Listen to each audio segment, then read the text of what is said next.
Hi, it's Mel Dennis here from Domain & Co, just with our professional property series. I'm sitting here with Laura Vickers from Nest Legal. Yes. How are you? Good. Fantastic to have you here and featuring on our series. Thanks for joining us. Oh, it's a pleasure. We wanted to have a bit of a chat today about purchasing a property.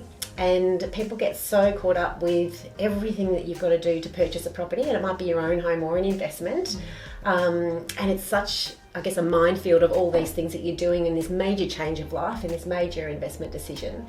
But what are some of the other things people should consider, Laura, when purchasing a property? So it's not just over when you sign that contract. I mean, that's when the conveyancing process starts, but it's also a good opportunity just to take stock of what's going on in your life otherwise. It's a big change. You're acquiring another major asset, and what are the consequences that come of that? And one of that is thinking about your estate plan.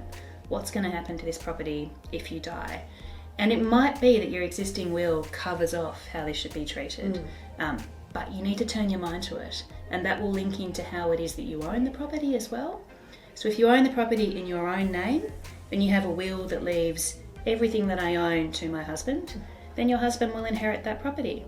But say you wanted that property to go to your daughter, then you need to actually specify that in the will. And you also need to think about the different forms of joint ownership.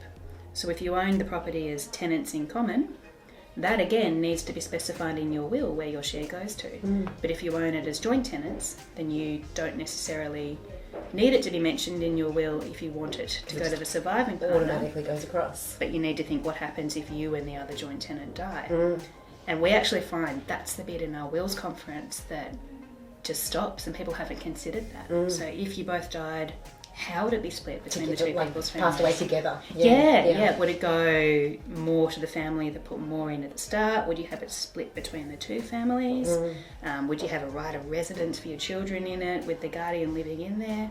So we raise all those issues. Yeah, it's definitely worth thinking about. And with it being so common now that you've got split families and stepchildren involved and those sorts of things, like that really needs to be thought about where it's going. Is it going to the wife or is it going to your children? Those sorts of things have got to be thought about. And you need to think about it once you've signed the contract and before you settle, because you need to get the form of ownership right. Because if it's not your principal place of residence, the stamp duty, the capital gains tax, to get it right so it can then pass under your will, it's really expensive. So we think about all those things.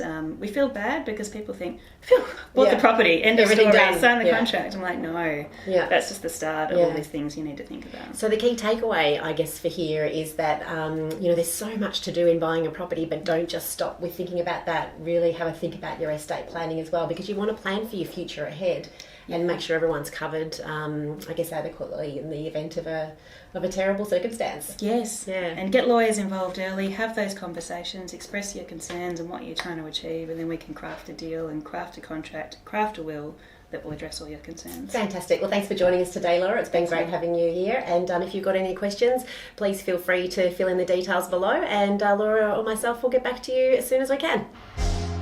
Thank you for watching another one of my professional property series interviews. I'd love to see your comments, and please like and subscribe to my social channels on Facebook and YouTube. I welcome any suggestions for new topics too.